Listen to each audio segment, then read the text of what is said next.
दिल्ली के बारे में, डी बाबा के परिचय के बारे में, ये कौन है। तो अगर आप लोग मुझे 10 मिनट का समय दें तो वो बातें जो रह गई थी,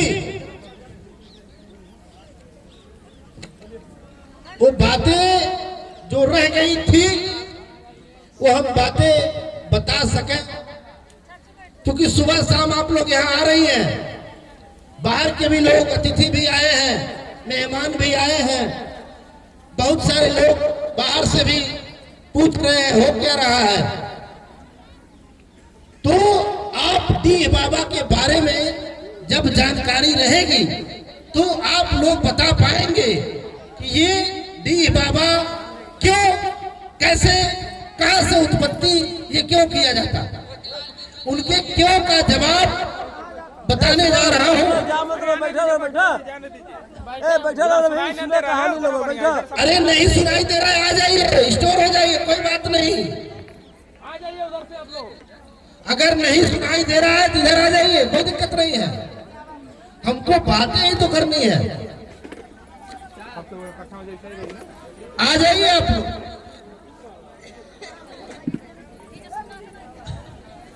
सुना तो बैठे लोगो, नो सुनाते हैं राव लोगो।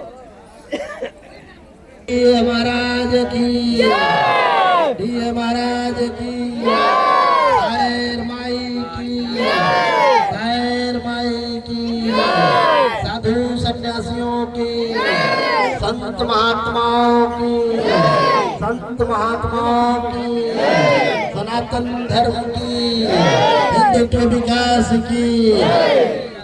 देखिए, आप लोगों में से बहुत सारे लोग और बहुत लोग दिल्ली गए भी होंगे और दिल्ली का नाम भी सुने होंगे। जैसे अनु दिल्ली गए होंगे ना आप लोग, दिल्ली शहर को जानते हैं ना आप लोग। उसी दिल्ली शहर के अंदर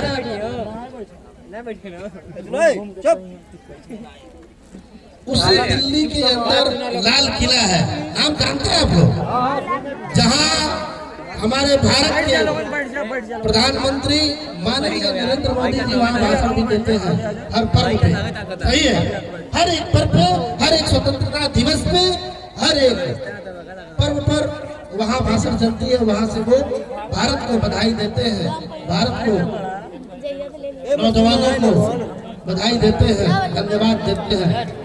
भारत के लिए, भारत के सुख शांति के लिए दो शब्द जरूर वो बताते हैं। लाल किला से कुछ दूर पर सौधीर किला है, इसको भी आप लोग सुने होंगे दिल्ली शहर के अंदर। दिल्ली लाल किला से कुछ दूर पे सौधीर किला है, आज भी है, वही डी महाराज का घर है, वही डी महाराज का घर है, सौधीर किला। प्राचीन काल की बात है, उस बहुत प्राचीन भी नहीं है, प्राचीन काल नहीं कह सकते, लेकिन हाँ पुराने समय की बात है। उस किला का जो राजा था, उस राजा का नाम था राजा गुलाब चंद सिंह। उस राजमहल के जो राजा थे, सौधीर किला के राजा गुलाब चंद सिंह हुआ करते थे। राजा गुलाब चंद सिंह बहुत बड़े राजा थे, बहुत बड़ा उनका साम्राज्य था। उनका समझिए ठाकुर गुरुद्वारा था, मतलब ठाकुर खानदान से थे वो जो किला है। राजा गुलाब चंद सिंह बहुत बड़े तेजस्वी राजा थे, बहुत दानी थे।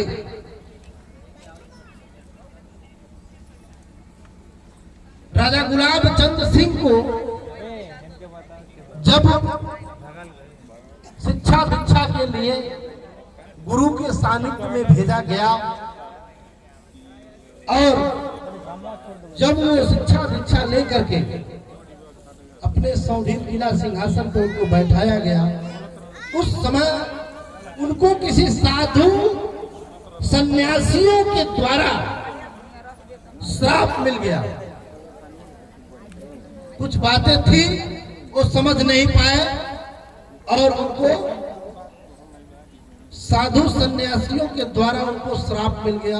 भिक्षा के कारण, भिक्षा ना देने के कारण जल्दीबाजी में साधु सन्यासियों के द्वारा उनको श्राप मिल गया कि ऐ राजा, तुम्हें तुम्हारे जोड़े से वंश नहीं होंगे, ऐसा उनको श्राप मिला था। राजा गुलाब चंद सिंह थे तो बहुत बड़े राजा, दानी भी बन गए, बहुत ज्यादा दान पुण्य करने लगे। दिल्ली शहर के अंदर दरबारें लगती थी, उनकी अपनी जन सुनवाई लगती थी, जनता को सुनते थे, जनता को समझते थे, बहुत बड़े राजा थे। लेकिन संतान नहीं था, वंश नहीं था, श्रापित थे। वो जोड़ा ही श्रापित था, वो भी संत महात्माओं के जरिए। इसीलिए कहा जाता है कि दरवाजे से किसी संत महात्मा को खाली नहीं भेजा जाता है। कभी भी कुछ भी ना हो तो उनका प्रणाम करिए, उनका आदर करिए। आपका सम्मान उनके लिए बहुत बड़ी भिक्षा के रूप में साबित होता है। आपका समर्पण उनके लिए भिक्षा के रूप में बहुत बड़ी भिक्षा साबित होती है। लेकिन राजा गुलाब चंद सिंह के साथ कुछ ऐसे ही घटनाएं थी जो जल्दीबाजी में या भूल के उस महात्मा को उन्होंने खुश नहीं किया या भिक्षा नहीं दिया, इसलिए उनके द्वारा उनको श्राप मिला था। लेकिन थे राजा, कुछ दिनों तक तो उनको पता नहीं चला, लेकिन कुछ समय बाद उनको भी महसूस होने लगा कि औलाद का होना बहुत जरूरी है। क्या हो गया भाई, शोर हो रहा है? वारिस का होना, वारिस होना बहुत जरूरी है। लेकिन राजा के चेहरे पर सिकन नहीं थी।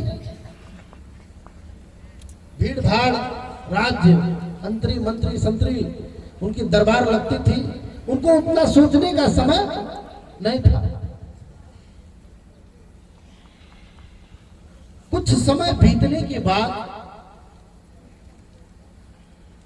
राजा एक दिन अपने राजमहल में सोए थे।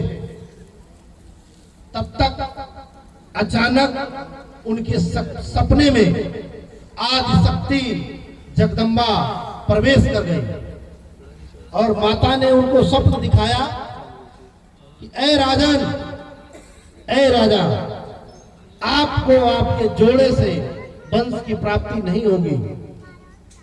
बस इतना कह के माता उनके सपने से अंतर ध्यान हो गई। राजा की नींद खुली, बोले ये तो कॉमन बात है, सपना अपना तो आता, जैसे कि हम लोग सपना देखते हैं कि नहीं, सपना देखते हैं सांप काट लिया, लेकिन नींद खुलती भाई ये तो सपना था। सही है, सपना हर कोई देखता है। अरे भाई, छोटा बड़ा, सकारात्मक नकारात्मक सपना हर कोई देखता है कि नहीं?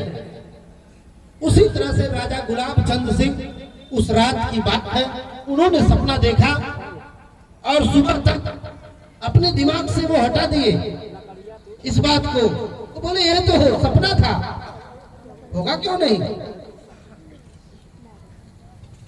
लेकिन कुछ समय बीतता है, फिर राजा अपने राजमहल में फिर जब सोते हैं तो फिर माता आदिशक्ति जगदम्बा उनके सपने में फिर प्रवेश कर गई और फिर सपना दिखाती है कि राजा, आपको आपके जोड़े से पुत्र की प्राप्ति नहीं होगी, वंश की प्राप्ति नहीं होगी।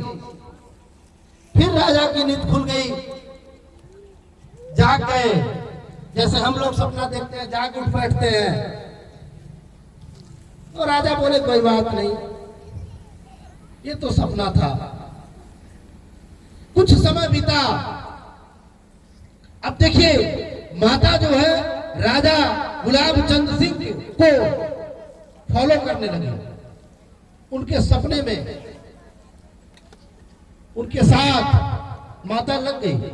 लीला तो कुछ और रचवाना था, इसलिए उस लीला का रचयिता माता स्वयं बनी।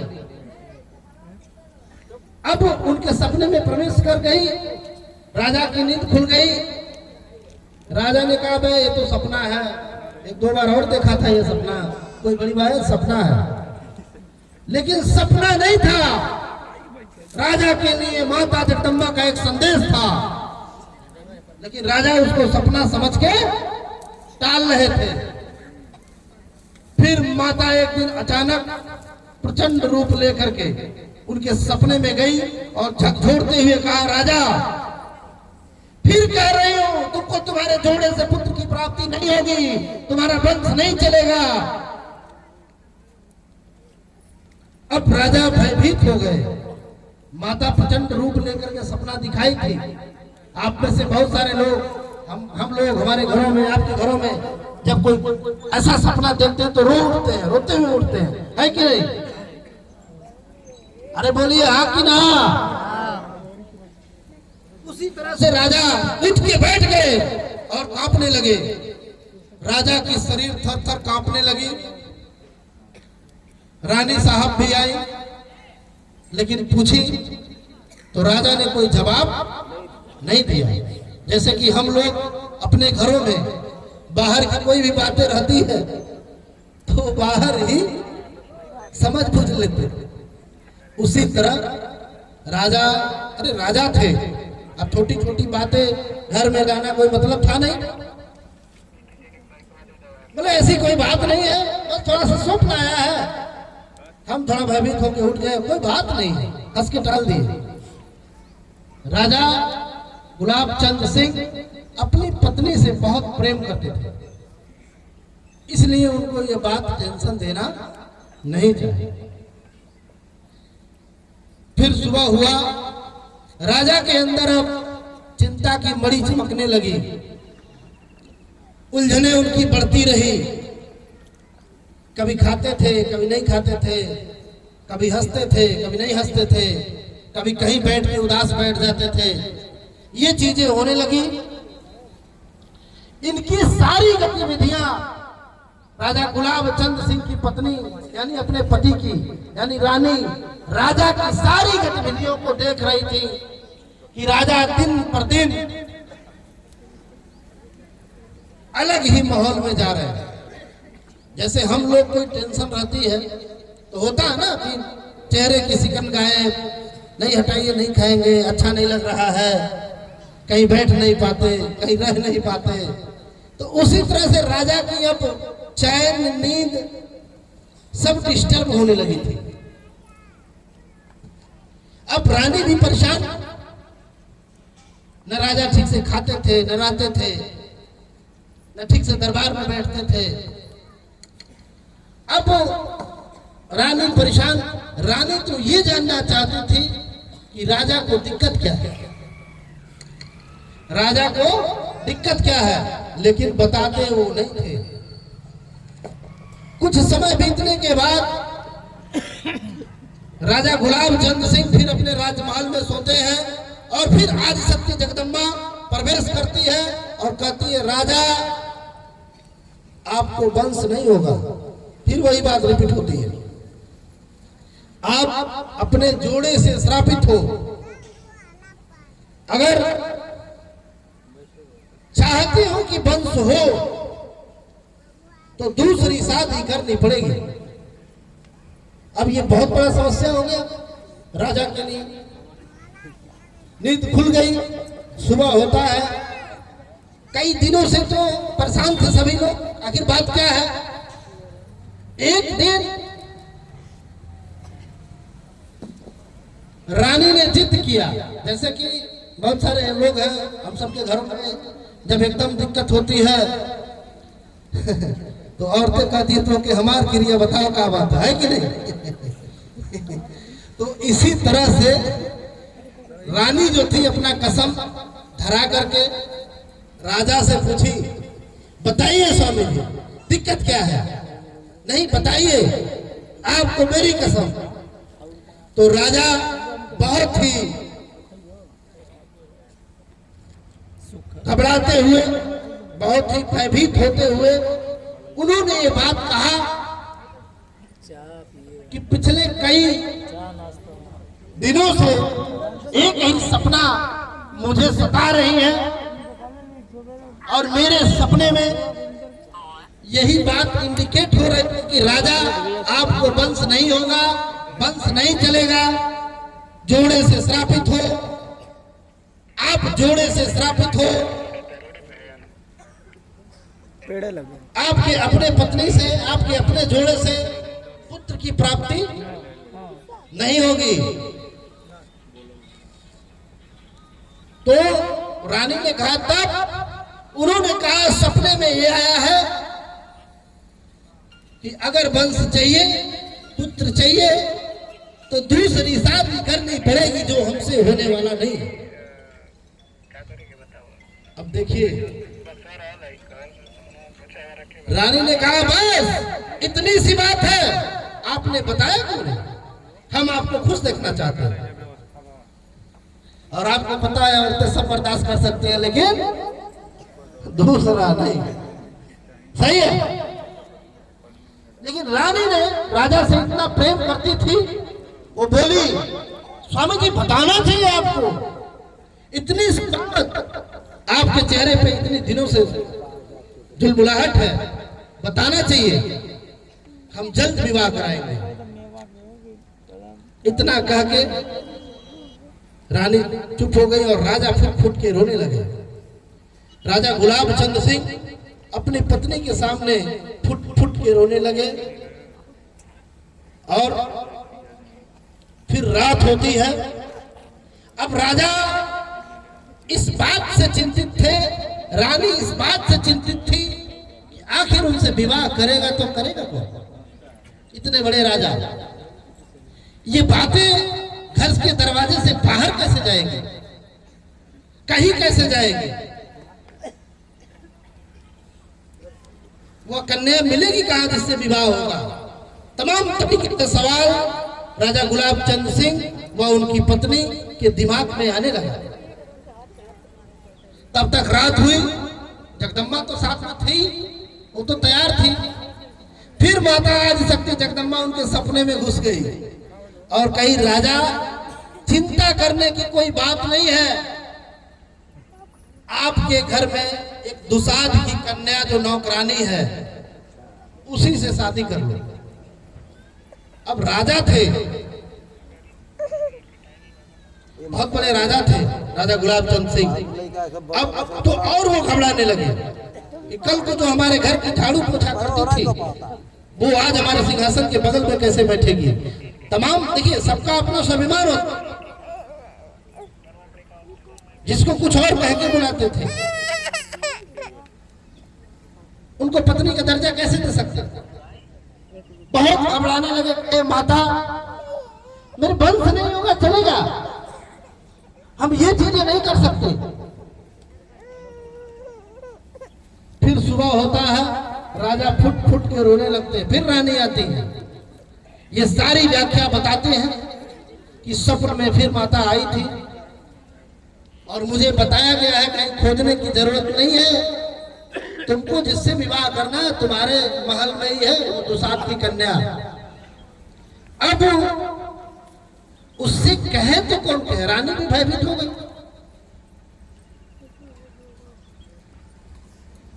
वो दुसाध की कन्या जो उस परिवार में नजर नहीं मिला पाती थी, नजर से मिला के बात नहीं कर पाती थी, वो शादी कैसे करती?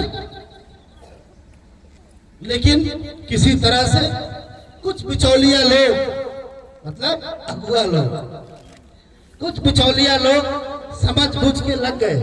जैसे गांव में नहीं लग जाते हैं, दोनों पक्ष से, इधर से फोटो आता है उधर से फोटो जाता है। अब तो नंबर का जमाना है, डायरेक्ट नंबर आ गया है कि नहीं? का खैलू का बनल सब दिखाओ, घर में कौन कौन है, कहाँ गए हैं, क्या काम से गए हैं, कब आए कब गए। ठीक, घर के गार्जियन का कोई वैल्यू ही नहीं रहती है। शादी तक कोई वैल्यू नहीं रह जाती है, सिस्टम वो आ गया है। तो बहुत मशक्कत के बाद वो कन्या तैयार हुई, डर के थर से कांप रही थी। लेकिन उसको भी हौसला देने वाले हौसला दिए, समझाए बुझाए और वो शादी करने के लिए तैयार हो। बहुत ही धूमधाम से राजा गुलाब चंद सिंह की शादी उस दुसाध की कन्या से हुई। अब इस बार जितने साधु सन्यासी आए थे सबका आदर सत्कार सम्मान राजा गुलाब चंद सिंह के द्वारा दिया गया। अब वैवाहिक जीवन राजा गुलाब चंद सिंह की दूसरी शादी का जीवन कुछ समय बीतता है। बीतने के बाद उनके राजमहल में, उनके घर में एक कन्या का जन्म होता है। दूसरी पत्नी से कुछ समय बीतने के बाद एक कन्या का जन्म होता है।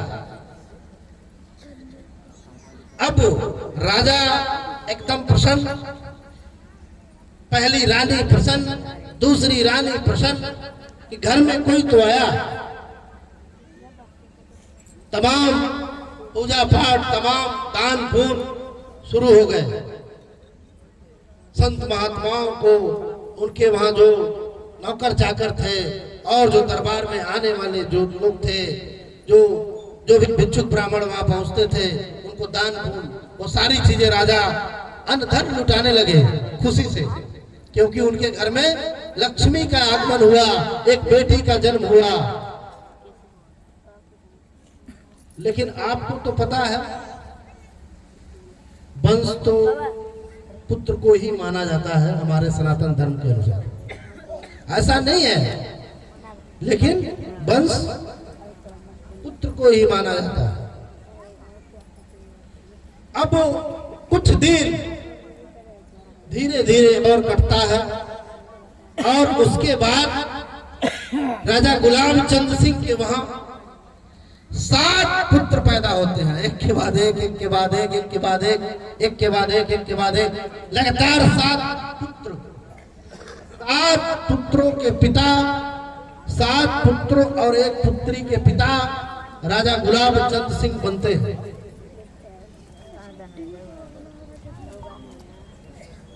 पुत्री जो है महज 11 वर्ष की आयु में कमरू के लिए चली जाती है और जो पुत्र थे, 7 पुत्र थे, जो लगातार 7 पुत्र पैदा हुए थे, वो भी, उनका भी भरण पोषण होने लगता है, वो भी पलते हैं। जैसे ही थोड़ा सा होशियार होते हैं 7 पुत्र, उनको भी किसी अच्छे गुरु के सानिध्य में रखा जाता है, एक धनुर्धर के सानिध्य में उनको रख दिया जाता है। ऐसे विद्वान, एक ऐसे गुरु के सानिध्य में उनको भेज दिया जाता है। उनकी शिक्षा दीक्षा एक अच्छे गुरु के द्वारा प्राप्त कराई जाती है।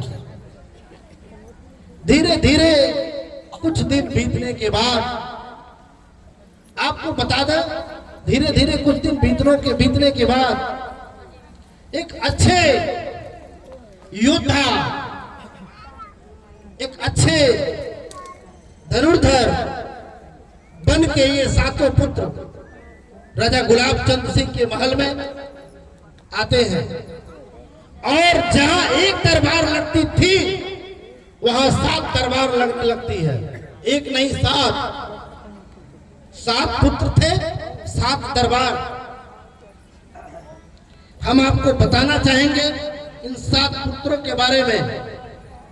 आप लोग नोट भी कर सकते हैं, रिकॉर्ड भी कर सकते हैं। 7 पुत्र में जो सबसे बड़े थे उनका नाम था सौधीर। सौधीर बाबा का नाम आप लोग जानते हैं? जो सनातन धर्म में, हिंदू धर्म में बहुत से घरों में इनकी पूजा की जाती है।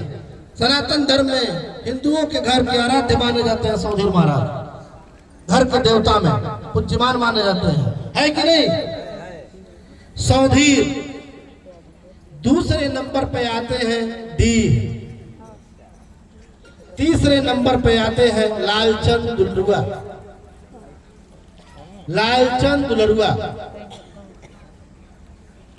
टेढ़ा वीर चौथे नंबर पे, टेढ़ा वीर, सोझा वीर, रंग वीर, धर्म वीर। 7 भाई डी महाराज 7 भाई हैं। राजा गुलाब चंद सिंह के जो 7 पुत्र थे, 7 दरबार लगने लगा, लेकिन ये 7 भाई बहुत ही बड़े योद्धा थे, क्योंकि इनको अच्छे गुरु के सानिध्य में रखा गया। एक जैसे कि हम लोग अपने घरों में अपने बच्चों को एक अच्छे विद्यालय में शिक्षा देने के लिए भेजते हैं, है कि नहीं?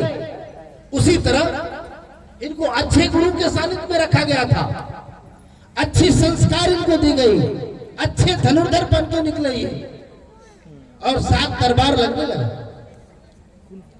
धीरे धीरे कुछ दिन बीता, धीरे धीरे कुछ दिन बीता और ये 7 भाई अपने अपने महल में विश्राम कर रहे थे। फिर माता वही जगदम्बा फिर इन 7 भाइयों के सपने में प्रवेश कर गई और कहा, ऐ योद्धा, ऐ वीर। बच्चे थोड़ा बैठ जाओ तुम लोग, या तो चले जाओ।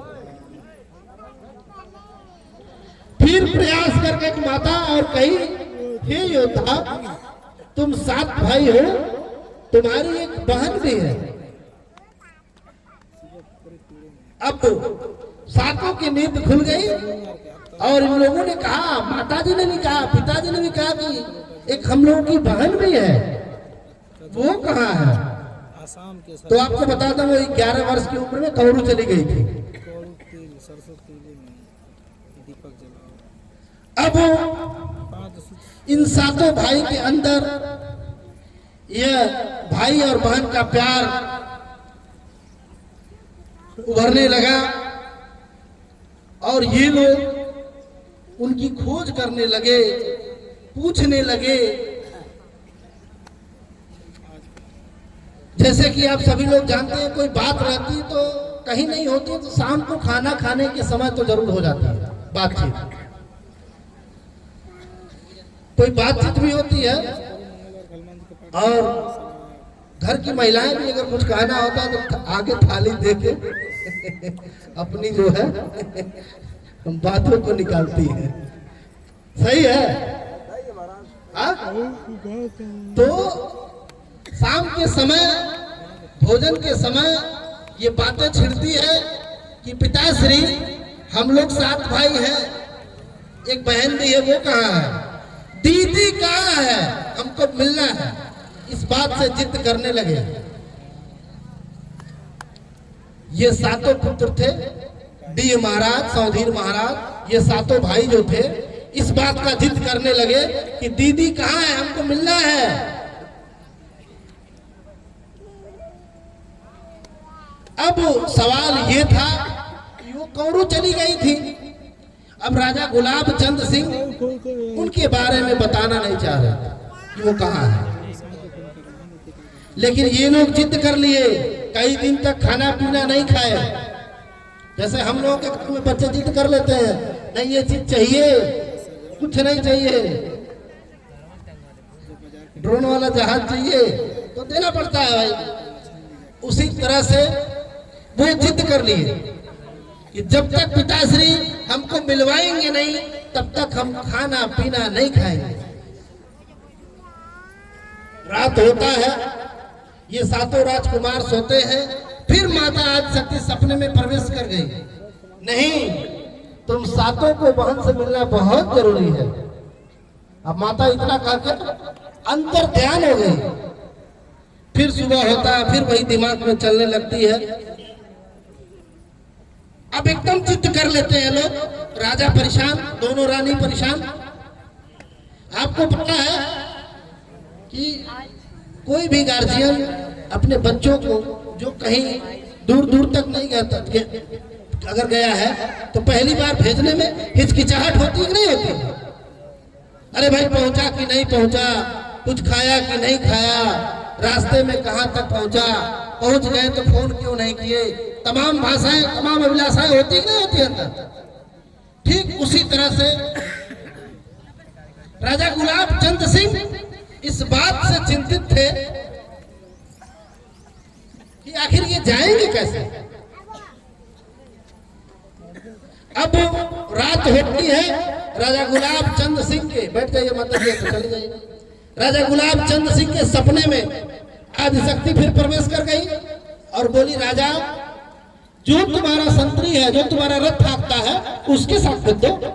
मतलब माता ने उनको सपने में बता दिया कि जो तुम्हारा संतरी है, जो तुम्हारा रथ हाँकता है, रथवान है, जिसके ऊपर तुम सबसे ज्यादा भरोसा करते हो, उसके साथ भेज दो। अब राजा सुबह होती है, प्लानिंग हो जाती है, कौरू के लिए जाना है। ये सातों भाई, सौधीर महाराज, डी महाराज, जितने भी नाम बताए, ये सातों भाई एक चमचमाती हुई रथ की सवारी, राजसी पोशाक पहन के सातों राजकुमार एक रथ पे सवार होते हैं। और राजा का जो संतरी था, जो सबसे, हर एक व्यक्ति का एक खास आदमी होता है कि नहीं? क्यों चाचा?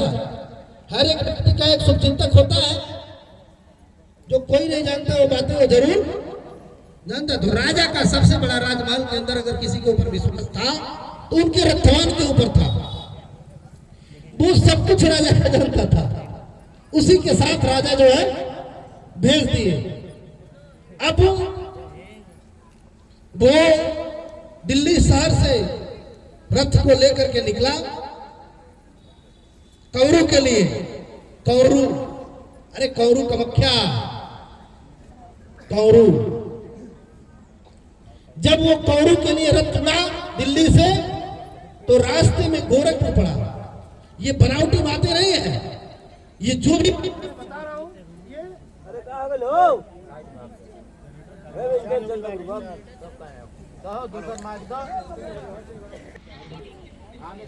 हाँ ठीक है।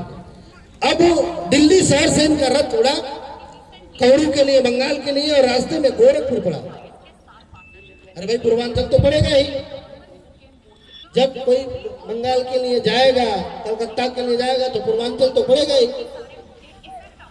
अब रास्ते में गोरखपुर पड़ा। अब गोरखपुर में राजी राजधानी का नाम आप लोग सुने होंगे। राजी राजधानी, बहुत लोगों का रिश्ता भी होगा, रिश्तेदारी भी होगी, ठीक है। राजी राजधानी से हल्की सी कुछ दूर पे एक बागीचा है। आज भी वो जगह लैंडमार्क है। जब हमको हमारे गुरुओं के माध्यम से ये बातें बताई गई तो हम गए थे देखने, क्योंकि मैं वही बातें करता हूं जो मुझे जानकारी हो, जिसे मैं देखा रहा हूं, जिसे मैं समझा रहा हूं। अब राजी राजधानी गांव के सामने जब इनका रथ पहुंचा, तब तक उसी बंगाल में हिरिया जिरिया का बंगला पड़ा है। और हिरिया जिरिया आज भी जानते हैं, ये दोनों बहन अमर हैं, हिरिया जिरिया। सोखा कहाँ गए? हिरिया जिरिया को बुलाते हैं हम लोग, अरे सोखा लोग बुलाते हैं ना, चल माई हिरिया, चल माई जिरिया, ठीक है। तो हिरिया जिरिया जो है, इनका बंगला पड़ा। और हिरिया जिरिया बहुत सारे ऐसे राजा को, बहुत सारे ऐसे विद्वान को तोता बना के रखी थी पिंजरे में कैद करके। दिन में तोता, रात में पुरुष, दिन में तोता, रात में पुरुष। तो इन्होंने देखा हिरिया जिरिया, अरे ये कौन 7 लोग बैठ के आ रहे हैं बेझिझक, इनको हमसे डर नहीं है, आ रहे हैं। इनकी मुकुट चमकती हुई उसको दिखाई देती हिरिया जिरिया को। और हिरिया जिरिया ने अपने बाण से, अपने शस्त्र से, क्या हो गया, वार कर दिया। और जैसे ही वार किया, इनके जो बाण थे उस रथ के पहिया पर जाके लगा और पहिया टूट के वही राजी राजधानी गांव पे गिर गया, वही जहां लैंडमार्क था, गिरा। ये सातों राजकुमार अच्छी तरह से भयभीत हो गए। अरे हम पे कौन वार करने वाला है? लेकिन राजा का जो खास आदमी था, हर आदमी का एक खास आदमी रहता है, नहीं सही और गलत से वो बचाने का प्रयास करता है। वो जो खास आदमी था वो तुरंत रथ से कूद गया और चिल्लाते हुए रोते हुए कौरू पहुंच गया, रोते हुए। आज माता का दरबार लगा था, इनके बहन का, सातों भाई की जो बहन थी उसका भी दरबार वहां लगा था। तब तक रोते हुए, चिल्लाते हुए, फपकते हुए उसकी आंखों से आंसू निकलती रही और जाके माता के चरणों में जाके धड़ से गिरा, सिर उसके फुट गए, लहूलुहान हो गया और रोने लगा। और जब भी आपके हमारे घर कोई इस कंडीशन में आए अचानक, तो जरूर पूछेंगे बात क्या है कि नहीं? कोई भी पूछता है। पूछा गया, ये रोने के आगे कुछ बता नहीं पा रहा था, डर गया था हिरिया झिरिया के बाढ़ से कि हम तो भाग निकले, राजा का विश्वास बहुत बड़ा हम तोड़े, उनका क्या हुआ होगा, सातों पुत्र का। इस बात से बहुत ज्यादा भयभीत था, उसके कंधे पे जिम्मेदारी थी 7 पुत्रों की राजा के। लेकिन वो कहीं और ना भाग के, जहां वो जा रहे थे वहां एक संदेश के रूप में लहूलुहान होकर के पहुंचता है और कहता है, हे माता, हम आपके घर से आ रहे हैं, आपके नैहर से आ रहे हैं और आपके भाइयों को लेके आ रहे थे और रास्ते में किसी युद्ध के दौरान, किसी दुश्मन के दौरान वार हो जाता है और रथ की पहिया टूट गई। हम इस संदेश को यहाँ लेके आए हैं, हे माता, अब आप ही कुछ करो। अब आप लोगों को तो पता है, बहुत सारी महिलाएं यहाँ बैठी हैं, अगर मायके से बारात भरिया में आती होगी, आपके मायके से, यहाँ थोड़ा सा भी बारात में हल्ला दंगा हो जाए तो कालिका रोक लेती है, नहीं लेती है? अरे भाई, कितनों का नहीं है कि नहीं? कोई भी औरत हर एक चीज बर्दाश्त कर लेगी, मायके का कोई चीज बर्दाश्त नहीं होता, है कि नहीं? सही है ना? सही है चाची ना? नहीं बर्दाश्त होला ना, चाहे वो गांव का कोनो भी रहता रहे, अगर वो तनी सा कुछ भी भइल तो बहुत गलत भइल ना, चाहे वही गलती रहता, लेकिन औरतें मानने के लिए तैयार नहीं रहती। उसी तरह माता एकदम रौद्र रूप लेकर के, और नौकर जैसे ही ये बात बताया, भगवती एकदम रौद्र रूप लेकर के कौरू से निकल चली। अब जैसे ही माता कौरू से निकली बंगाल के लिए, हिरिया झिरिया के बंगले पे, तो वहां एक घंटा था हिरिया झिरिया का, वो वरदानित घंटा था, उसको राक्षस योनि में कोई बजा नहीं सकता था, ऐसा वरदान था। 80 मन का चोट और 90 मन का धौसा वहां राजमहल के दरबार के गेट पे टंगा हुआ था। अगर उसको कोई बजाता तो हिरिया झिरिया ही बजाती। बहुत बलवान है सर। माता एकदम रौद्र रूप लेकर के कौरू से निकली, तमाम पृथ्वी पर काले बादल छा गए, बिजलियां चमकने लगी, देवी देवता में हाहाकार मच गया, पृथ्वी लोक में हाहाकार मच गया। अब तो होगा क्या? अब होगा क्या? भगवती कोप गई। भाइयों की दशा सुन करके माता रानी एकदम रौद्र रूप ले ली, पृथ्वी पर हाहाकार मच गए, सारे इंद्र लोक के देवता कांप उठे, सारे देवी देवता कांपने लगे। अब होगा क्या? ब्रह्मा विष्णु महेश तमाम तरह की चीजें होने लगी, पृथ्वी पर हलचल होने लगी। जैसे यहाँ भी कोई बड़ी झगड़ा होती है तो दोनों पक्ष में थरथरी कांपती है, पता नहीं क्या होगा, अब तो दिक्कत हो गया, है कि नहीं? उसी तरह से, लेकिन कुछ देवी देवता और समक्ष आए और माता की स्तुति करने लगे, वंदन अभिनंदन करने लगे, माता को मनाने जनाने लगे। और माता जब उनके बंगले पर पहुंची तो एक जालपा रूप लेकर के पहुंची, क्योंकि हिरिया झिरिया को वरदान था कि अगर उनके सामने कोई अहंकार रूप से जाएगा तो हार जाएगा, ऐसा वरदान था, ऐसा वो हरा ली थी सब। अब माता पहुंची और पहुंचते ही 80 मन का चोट 90 मन का धौसा बजाने लगी। अब हिरिया जिरिया एकदम बेचैन हो गई, ये कौन तीसरा आ गया जो बजा दिया। इन सातों भाई के अलावा बहुत सारे देवता कैद थे उनके बंगले में हिरिया जिरिया के। रात को दिन को तोता, रात को पुरुष बनते थे।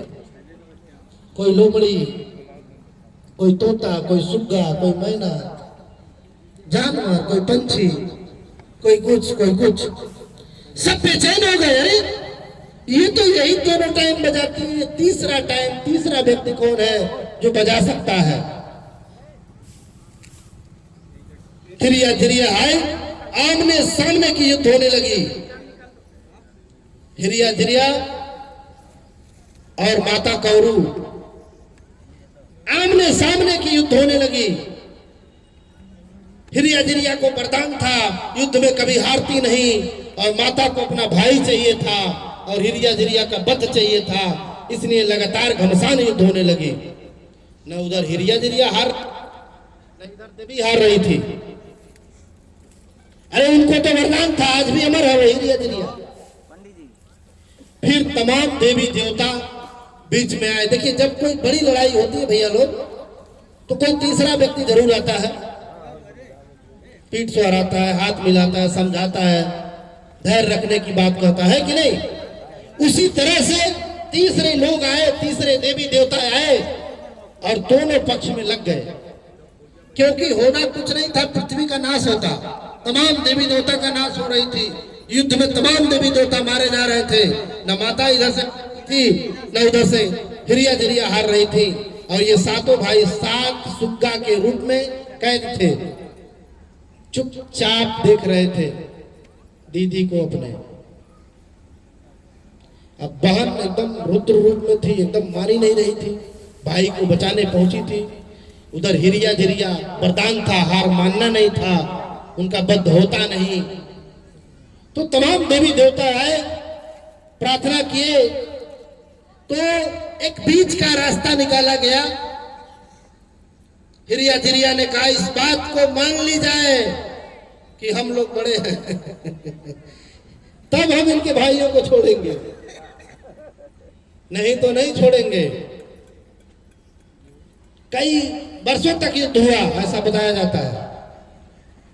तब लास्ट में तमाम देवी देवता माता को मनाने का प्रयत्न करते हैं, तमाम संत महात्मा लगते हैं, तमाम तपस्या करते हैं, और माता इस बात से मान जाती है कि कुछ क्षण के लिए, इतना मानती है कुछ क्षण के लिए हिरिया जिरिया हमसे बड़ी अमर है।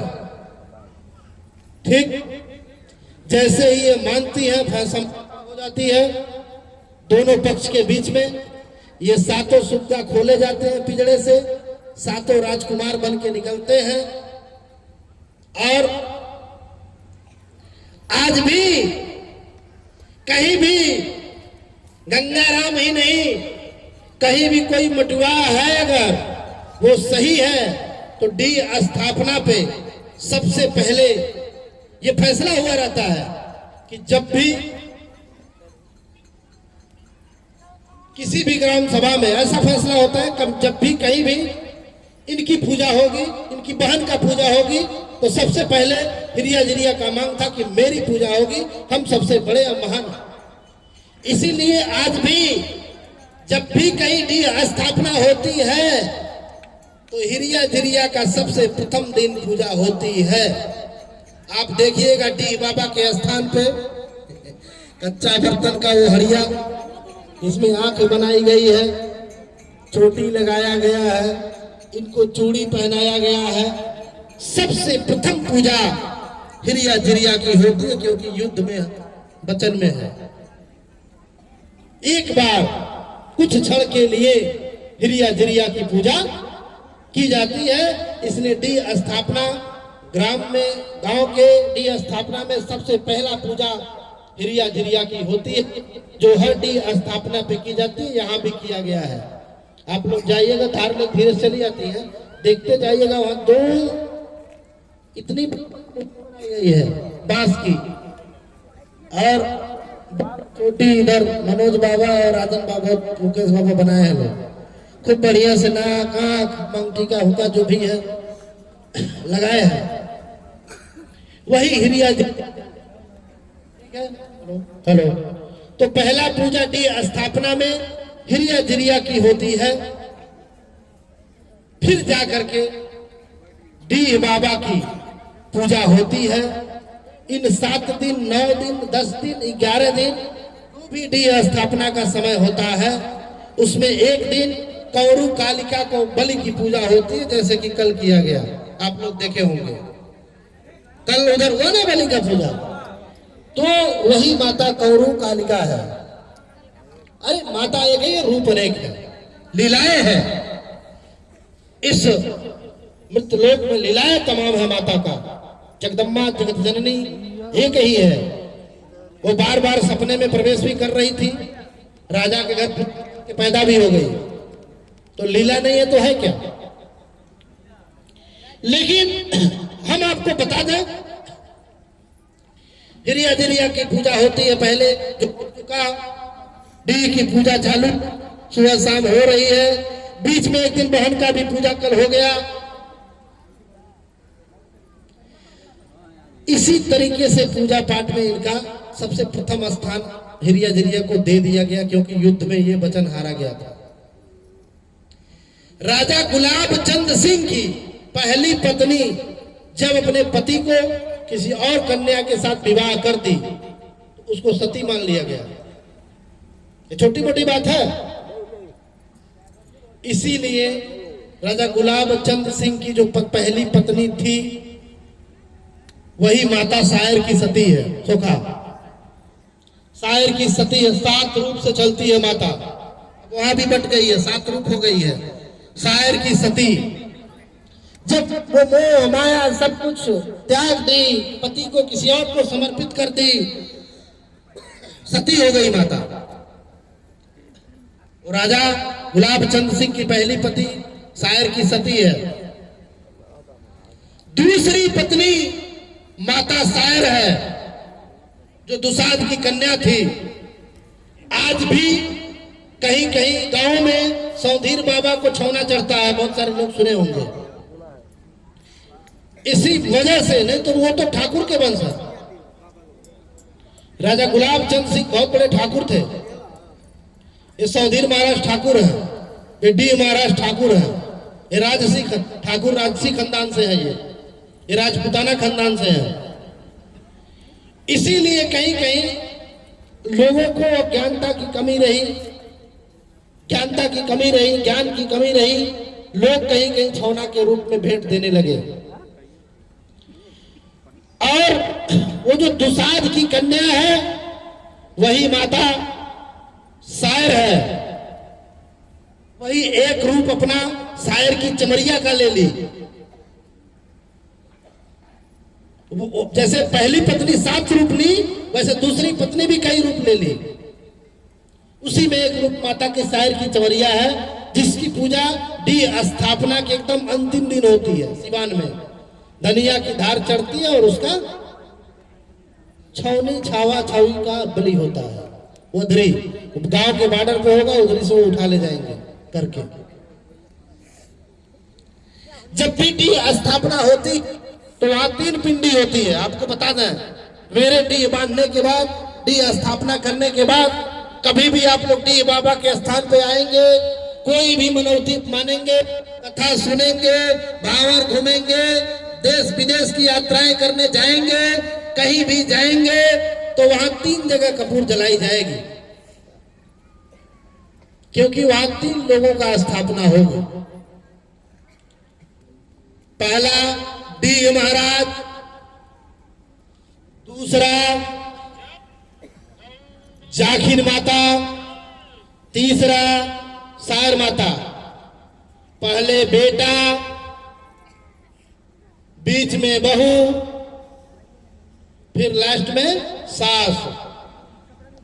डी महाराज अपने माता के साथ अपने पिंडी में विराजमान रहते हैं, जो शायर है। ठीक स्पष्ट रूप से इसलिए बता दे रहे हैं कि हेलो, 3 पिंडी अंदर बनेगी जो सीमेंट से कैद रहेगा, कोई कहीं उखाड़ के रात बिरात ले जा ना पाए।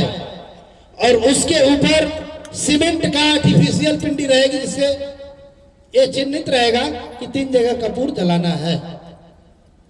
ठीक है। अब ये धीरे धीरे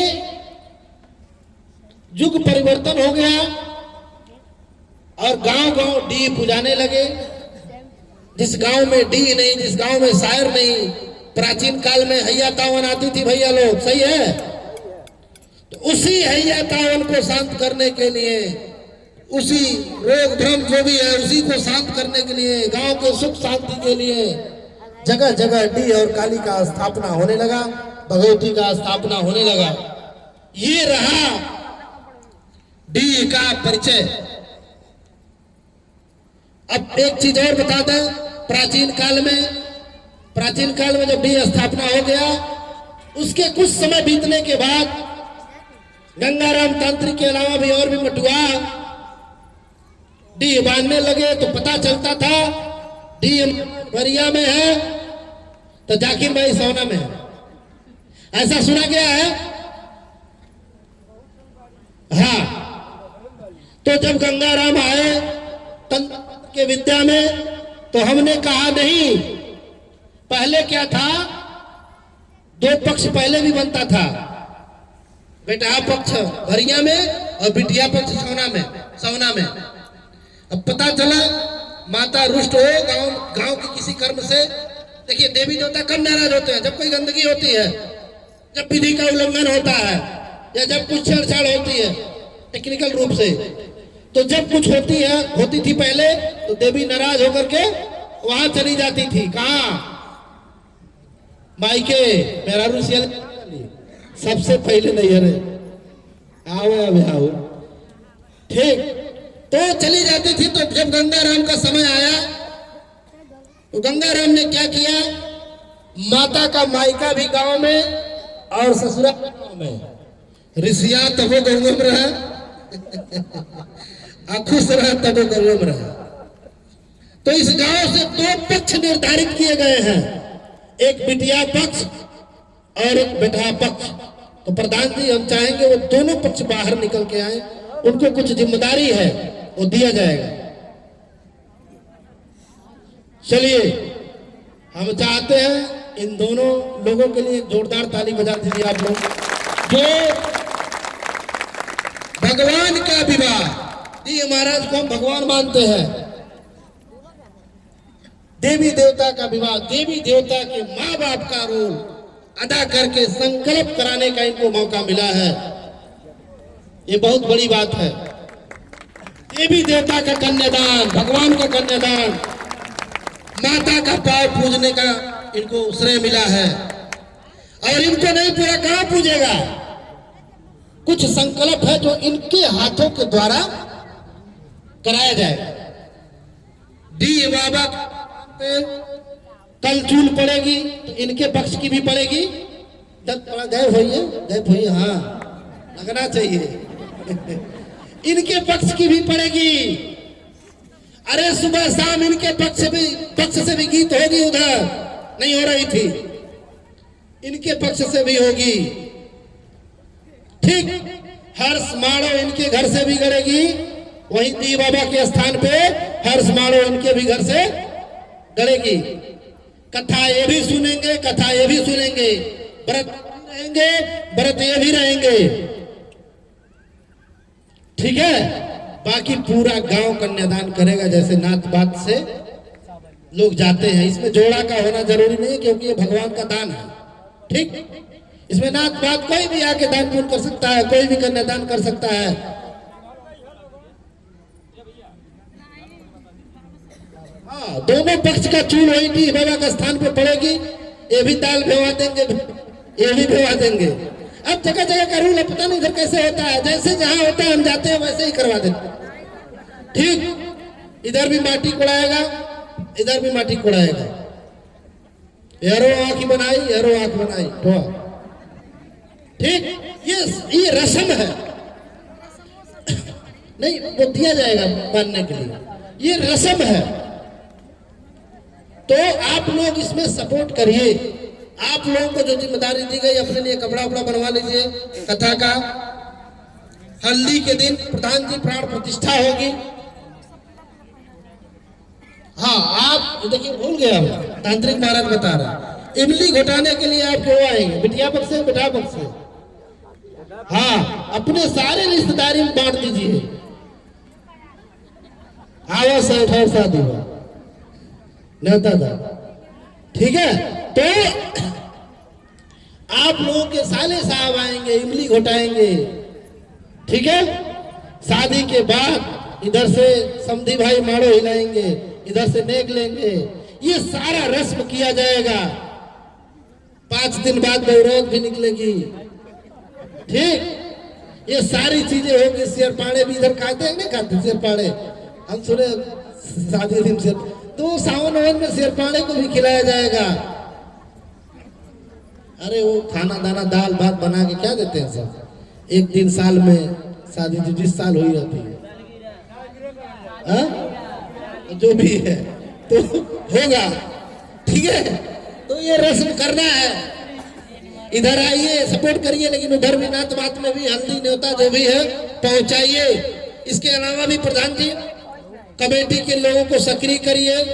जो नजदीकी स्थान है, जैसे माता इंदुपुर कालिका का स्थान हो गया, ब्रह्मतीर मोहानी हो गया, दुबियारी हो गया, तरकुलहा हो गया, मंझरिया माई हो गया, इधर कौन माता है, बंचरा देवी हो गई, सती देवी हो गई, भेज कर दिलवाने का काम करिए। जैसे हम लोग मनुष्यों की शादी होती है, कब से देवी देवता जहां तक जानकारी है भिजवा, गंगा जी को दे दीजिए कहीं नदी नारा पर ले जाके, वासुदेव बाबा को दे दीजिए कहीं पीपल वृक्ष के नीचे, ठीक है। तो ये काम करवाइए। बाकी आप लोगों ने हमें सुना,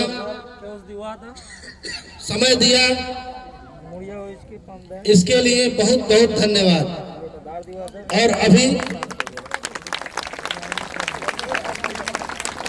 अब कोई आपसे पूछेगा कि आपके गांव में डी बनाया तो क्या मतलब है, तो आप बताएंगे कि नहीं बताएंगी? डी बाबा के बारे में पता चला कि नहीं चला?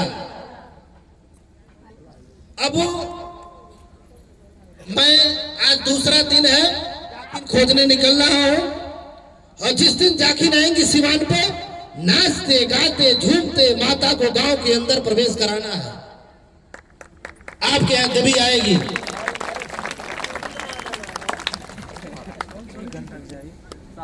के बनी नहीं, सही बात है। तो एक बनाएगा, तो एक बनाएगा, आगे तो एक चलता है।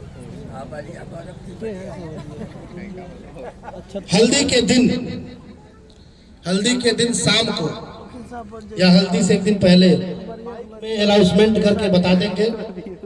पुरुषों में जिन भाइयों को जाना होगा, साधन की व्यवस्था होगी प्रधान जी के सपोर्ट से, गांव के सपोर्ट से, कमेटी के सपोर्ट से 8-10 लोग 15 लोग चलेंगे। माता को दूध के धार पे लेके आया जाएगा। शिव नहीं बताया जाएगा, सिवान पे डोली लेके आप लोग आई रहेंगे, 2-4-10 पुरुष रहेंगे और गांव के पुरुष रहेंगे, आप सब रहेंगे, गीत गाना जो भी जैसे दुल्हन, वहां माता को गाड़ी से उतार के डोली में बैठा करके डी बाबा के स्थान तक लाया जाएगा। गीत सब होगा। आज शाम सुबह शाम आप लोग गीत शुरू करिए। आप लोगों की ऐसी गीत है ना जिसमें डीजे की जरूरत है ना बाजा की जरूरत है। 4 औरतें बन बना के गा के नाच लेती है। हम हर गाँव देखे 4 औरतें कहीं भी डीजे बना देती है, गा के खुद ही गा के खुद ही समझ के खुद ही नाच लेंगे। हम तो लगातार 40 दिन से स्थापना में है, यही देख, ठीक। बाकी हम घर घर आ रहे हैं, प्रत्येक घर आ रहे हैं। जो भी समस्या है 2-4 मिनट समय देंगे, अपनी समस्या आप बताएंगी, हमारे साथ कमेटी के 2 लोग रहेंगे, हम आपकी समस्या को सुनेंगे। जो गांव के अंदर की चीजें रहेगी, जो खत्म होने उसको खत्म करेंगे। अगर कोई बाहरी चीज है उसका राय देंगे।